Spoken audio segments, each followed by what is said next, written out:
Hello, good morning, patrons. It's Anna Vaughn with Travel Mama Anna Vaughn, and soon to be Anna Vaughn with yet to be named podcast, although Naked Mama is in the running. And if you have other suggestions, or you hate that name, or you love that name, you can let me know in the comments below this video, or you can write me a direct message here on Patreon.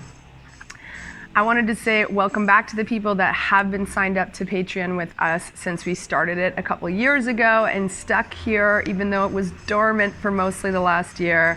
And welcome to our new signups, Lior, Allison, Amoya, and Grant. Welcome. Thank you for your support. And this is going to be the first of many, many videos. I've been asked a lot in the comments about my Google and Expedia talk.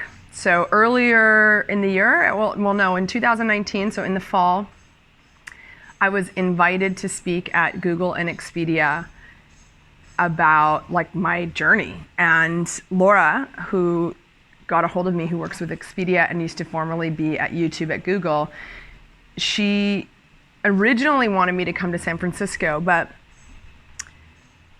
I don't know, there was a travel warning on at the time for Mexicans not to go to the States unless they had an American passport or a green card. So Luna has a Canadian passport, but that didn't feel like it was enough, and I didn't know if the rules were going to be changing, and those two little girls had just died in New York in cages. So I was like, I don't want to go up there and have a problem. And Laura very graciously, without having a conversation about it, said, what about doing it in Mexico City? And I thought, great. Not only would I love to speak here in this country, but also it was a great opportunity for me to meet other like-minded people and to kind of get the best of both worlds, to still get to have the opportunity without having to leave the country was so we beamed it to the other offices. Expedia's talk was first. And man, they catered it, and it was amazing. And I got to do live questions. People wrote in. It was really, really great. It was one of the most fun talks I've ever done. Up until then, I've only been on some panels in the past, and I've spoken at recovery meetings. Hope you spooky there in the background. But this was felt more legit, and it was really cool. I was very nervous, and it worked out great. And then we moved on to Google. And of course, the Google offices are super impressive. All the rumors are true. They've got these great organic kitchens and massage therapists on site and yoga studios and rock climbing and you name it. The idea is that they want to keep their employees inside the building 24 hours a day. So they give you no reason to have to leave. And they do it in this really beautiful way where it's kind of cool. You get all these perks. I'm sure I worked at Much Music in Canada, which is kind of like MTV, back when they had music videos. And we got so many perks at our job as well. And, of course, the pay was shit because the pay is low because you get all the perks. So I don't know this, but I assume that Google also pays their employees awful and very low because of all the perks. And I'm sure the employees want to use all the perks in order to justify that they are in a gilded cage. So having said that, what a cool job it would have been in my 20s to be at Google. Google is the MTV of this era. And I would gladly take a pay cut to be in that cool, creative environment. Everyone that works there is really cool and creative. So yeah. Would I do it as a parent in my 40s? Hell no. I just want more time with my kid. Anyway, I'm gonna do the talk for you here. I'm gonna try to do it. I obviously don't have a projector and my fancy clicker. I literally did it for the clicker. I don't have that, but I'm gonna try and do some, movie magic here with my incredibly amazing editing skills. Not at all. And get you something great to watch. So today will be part 1, and then I'll upload part 2 in a few days. And yeah, this is the story of how Travel Mama came to be. And I would love your feedback in the comments below, but this is where we're starting from. And then us as a team, as a co-creation, here on Patreon. We're gonna take it from here together and do the next step into this podcast. And I'm really looking forward to doing collaboration and having more back and forth. You know, I think it's what I wanted out of social media with Travel Mama, and social media is really designed to keep you distracted so you don't have ideas and you're not talking about real issues, I think. At least it was for me. It was really easy for me to pervert that into just like a lurking device where I would, you know, have a pity party or like compare and despair. And I feel really free being off it. And like, I'm hoping that Patreon actually, this platform is gonna give us what I wanted out of social media, which is much more community, much more back and forth, much more creativity and talking about ideas and issues and things that matter to us as a community, as like the Travel Mama community, or soon to be Naked Mama community, hopefully. Anyway, here we go. I'm gonna start the talk now.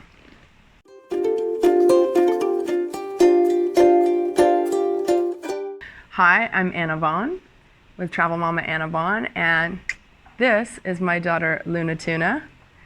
And I'm here to talk to you a little bit about everything, about workaholism, abuse recovery, getting pregnant in Guatemala, having a baby in the mountains by yourself, how travel saved my life, how I started a YouTube channel, and all that. And first, I'm gonna show you a little video about me and my daughter to start it off. Good morning, Luna. You had a sweaty, squirmy sleep in this tent.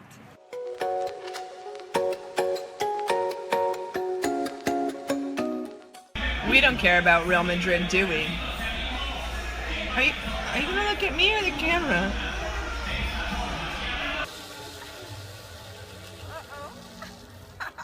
Just another day in the life of Anna and Luna.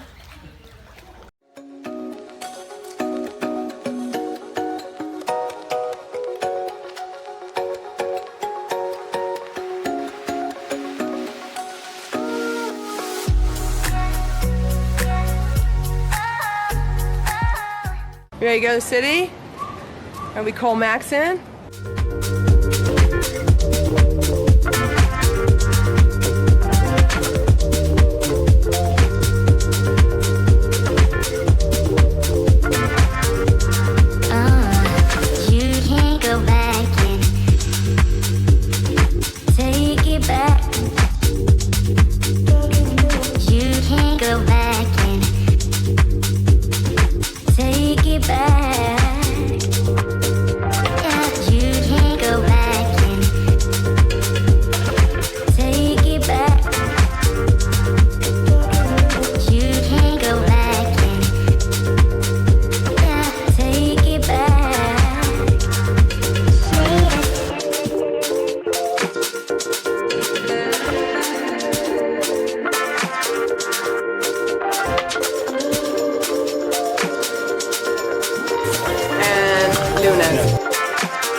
The janitor that lives here, yeah, that guy. That's my amorcita, mi reina, mi corazón, mi vida, my life. She's all those things. But you're also a bad girl and a little shit and a monster and a cutie pie. Yeah. Yeah. And a poopy bum and all these other English words I say too. Go clean something up. Yeah, adios, baby. This life ain't free, baby. It ain't free. Get to work. Adios. If you like this video, subscribe. Share it with your friends. I'm sure you have thousands of friends on Facebook that want to know all about these kind of words in Spanish and living in Guatemala and like watching a cute baby clean a house. Okay, so that's where we are now, but that's not where I started. I started back in Canada. I started a company called Pink Mafia in the early 2000s. I was like 23 years old. I was working at Much Music, which was music television in Canada, in publicity and having a blast. I started doing these events, and some of them were open to the public, and some of them were for my musician friends that I, of course, had through my job. And they were an alternative to what was going on there, the corporate event, and more people started asking me to do their parties. Eventually, when it was time for me to renew my coordinator contract, I took that opportunity to go for it. I was only 23, and I thought, I can live like a student for a couple more years and start a company. So I started Pink Mafia as an event planning company, and I then spent the next about 5 years being completely a workaholic. I worked 80 hours a week. I was definitely somebody that was like, work hard, play hard. I even had in my office on Bay Street, I had written on the wall, money over everything, which is like a Drake quote. And that was like the mantra that I was teaching our interns, my employees. It was an all-female outfit. We started a street team, which I still retain, and it's one of the largest national street teams in Canada. It's not all-female anymore, but we do operate from Halifax to Vancouver in 13 markets across the country. I started in those days when I was doing like all-girl DJ tours as a way to get like our own postering and flyering our own word out on the street for each show, and then ended up keeping it later. We also had an online magazine, like back in the cool entertainment blog days. And I did event planning, and it was corporate event planning as well as stuff for the public. I had like weekly parties that were small but cool, like in basements of bars.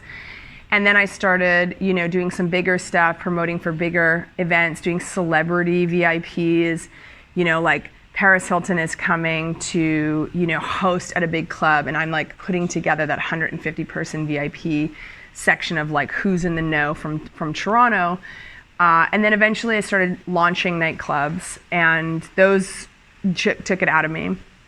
I was hospitalized twice for sort of like mysterious ailments, and now looking back, I just see that my body was breaking down because I was just working all the time. I needed more like work-personal balance, but I had no personal life at all. I had no personal friends. All my friends were people I worked with. And at that point, I started to question whether I wanted to stay. I started to think about what my 30s were gonna look like in that industry. And I, started to really change my life. I started fundraising. I started doing charitable work. I quit drinking and drugs, everything. I did the last year and a half in the club industry totally sober. I started running, doing yoga, I was already some kind of vegetarian or vegan already for like 5 or 6 years at that point, but I went pretty hardcore into raw veganism. And to be honest, most of the guys around me that were older than me, the people I looked up to, they also didn't drink, didn't smoke, did yoga every day, ate really well. Like that was my experience in the club industry, was being surrounded by these old timers that in order to survive the industry, they, lived like athletes. So I still had this work hard mentality around health too. And slowly over time, I think there was just like a big shift in me, and I decided that I had to leave completely and just retire and leave the industry, which everybody told me I was crazy to do because I'd worked so hard to kind of arrive. And then it's my buddy Chad walking out of his bedroom in the background there. People always ask, who's that guy? He's staying here with his girlfriend for a week. So at that point, I just sort of went, what am I gonna do? I had some big clients in the music industry. I ended up leaving Toronto and I started traveling. I went at first to Asia, and I spent 5 weeks in Thailand and Bali, and I loved it. I came home and I thought, I wanna do more of that. So I went to India the following year and became a yoga teacher, which was just like a gift to myself. I wasn't even that into yoga. And then I was back in Bali 60 days later, and I realized I can do a lot of this work and not be at home. So initially I was planning on spending my winters out. So there was nothing called a digital nomad then at all. This is like, oh man, I would have been rounding 30. So it would have been like 2009.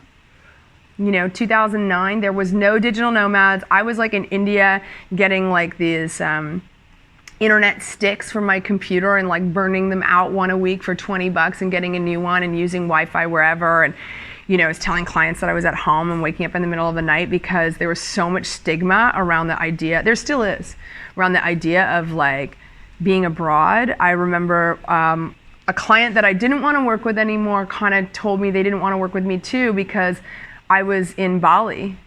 And I had already been working with them for over a year and traveling, but they just had this idea that I was like on the beach drinking margaritas. They didn't realize that I was like living in Bali. I'd been out there. So then I started working in Bali for this really great chef, Jeff Murick, and he was doing a TV show called Street Food Chef, where he was going through Indonesia and trying different street food and then like bringing it back and making it more like 5-star in his own kitchens. And that was cool. I did digital marketing for him and I loved it. I got to see lots of Indonesia. He's an incredibly passionate person about his work and about Indonesian food and culture, which was so great to see and learn. But I also ultimately realized that like I just didn't want to build celebrity anymore. I love the idea of working and traveling, but I didn't want to be either working on like niche market for Beyonce or for a chef or like the Jamie Oliver of Southeast Asia either. Like it was the celebrity building that just wasn't in line with what I wanted to do. So at the time, the street team was growing, and I basically just tore down my company and cut the street team portion, which I was able to automate online and work remotely. So like I said, this didn't exist at the time, but I just made it work. And I was still going back to Canada for summers to do like some big corporate event stuff and, you know, make some extra coin and then traveling in the winters. I was really still looking at myself as an expat, not as an immigrant. I wasn't leaving Canada at this point. So throughout my life since I was 4 years old, I've been traveling on my own. My mom put me on my first plane at 4 years old to go and see my dad, and I did that twice a year till I was 18. And I also, you know, moved to New York when I was 18. I moved to London when I was 19 for a first-year university. I used university to travel for a long time.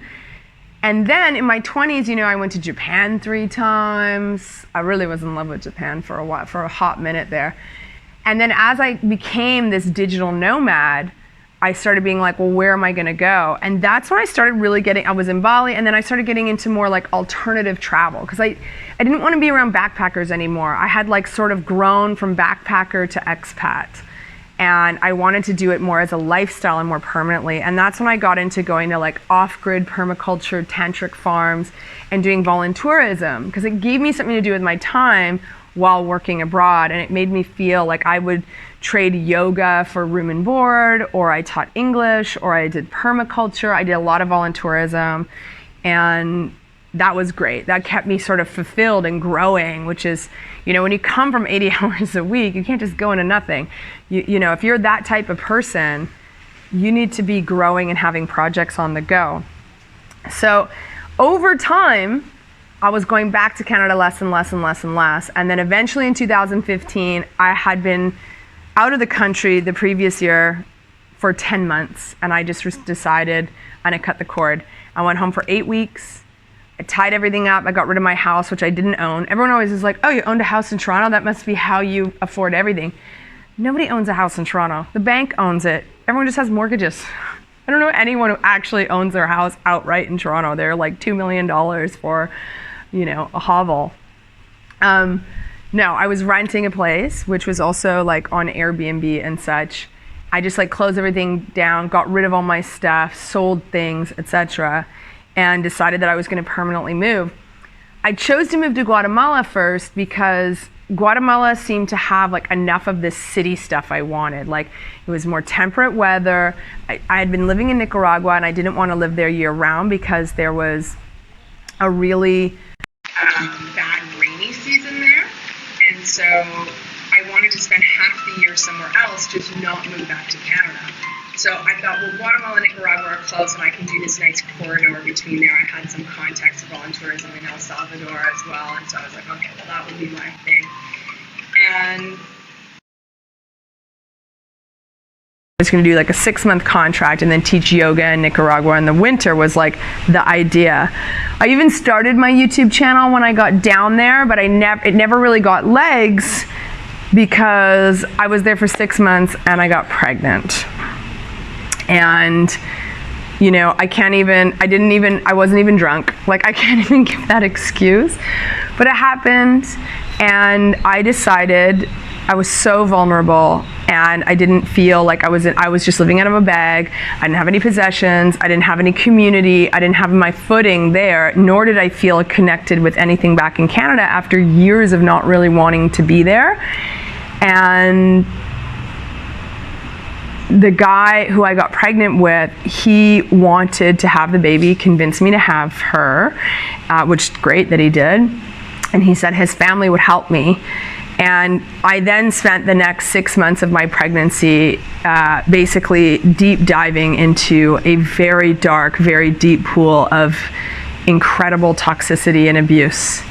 And you know, I don't have this story where I was like in love with him and then, you know, the abuse started slowly like a normal sort of abuse survivor. But instead it was more like, you know, I had grown up in a single parent family. My dad is very avoidant. He ignored me a lot of my life. I had a lot of fantasy around him. And, you know, this guy came along and he put this big family, like loving, supportive family on the table in front of me. And they were like the opposite of the way my family was and what I had sort of fantasized and wanted my whole childhood. But it wasn't real. You know, they didn't really care about me. Nobody ever asked me anything about how I was doing. I was not asked one time in my pregnancy how I was doing. It was, how's the baby? And then there was a lot of talk about how hard it was for him to deal with my pregnancy. And I also was doing this all the time. I was just like wrapped up in that.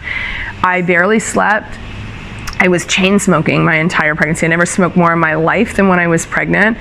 I was just like ragged. I was always in fight or flight. I had nightmares almost every night. There was always this feeling like a threat in the air, you know, like those movies about cults, like kind of like that. Like there was always this feeling of like, you know, me holding my breath, like when was the other shoe gonna drop? And he was also like all over the place. Like 1 minute we were out, you know, and he was dropping like $3,000 on kids stuff and telling me, no, get the more expensive stroller, and paying for everything and taking me out and watching orgasmic birth and helping me and whatever. And then the next minute he's, you know, not showing up for any appointments, embarrassing me in front of people, telling me not to come by his work, that I embarrass him.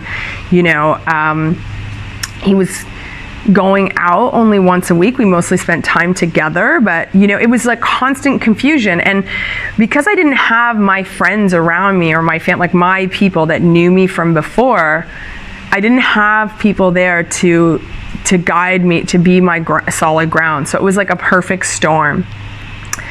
When I was 7 months pregnant, I opened his Facebook and I found hundreds of messages with women saying that he wished I was dead. Most of the women, he was telling them that you know, I was forcing him to be with me, that he didn't want this baby, you know, like using my situation in order to get sympathy from women. They were almost all exclusively foreigner women. They were all my own sisters. Since Latin women would never believe that a man had an ex-girlfriend that was pregnant. Like, they were all travelers, you know, and one woman, he was cheating with a bunch of women. We were together at the time. We were living together. And one woman had STDs, and he was still sleeping with her without protection. And they were talking about me and having sex. It was like really twisted and messed up. It really messed me up.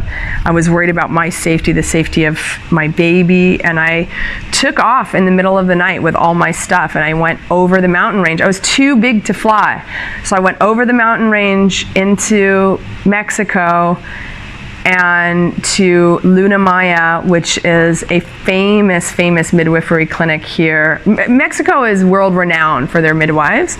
And so I felt great being there. And I just went over to San Cristobal and I found a place in the first day. I had probably the best, most kindest, lovely landlord I've ever had. I had this great little cabin in the woods on the edge of town, and he and his son also had cabins along with other people, and they kept an eye on me, and I felt really held there. And I had such great midwives. Like, shout out to Luna Maya for taking me in the state I was in and at the how far along I was.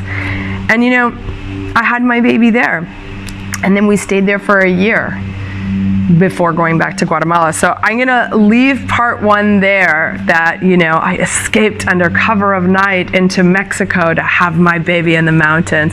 It's like an after school special, but it also was literally the best thing that ever happened to me. Mexico saved my life. And I felt like Mexico just came in like this, knight in shining armor. Like, my choices before were go back to Canada that I couldn't afford. It was November, so too cold. I didn't even have a winter jacket. I didn't have any job opportunities, nowhere to live, or stay in Guatemala in this like incredibly toxic system of support around me. And I mean, I think I would have died if I stayed in Guatemala. I either would have gotten really sick and died, or I would have killed myself for sure. Like, that was my future there. And then Mexico just kind of came in and was like, come with me. Consider this option. And it started a chain of events that led me to live the most incredible life. So that's the end of part one. It's a lot, but if you have any questions or feedback or anything you want to know, just leave it in the comments below or write me a message here, and I'm always available. Thanks for watching.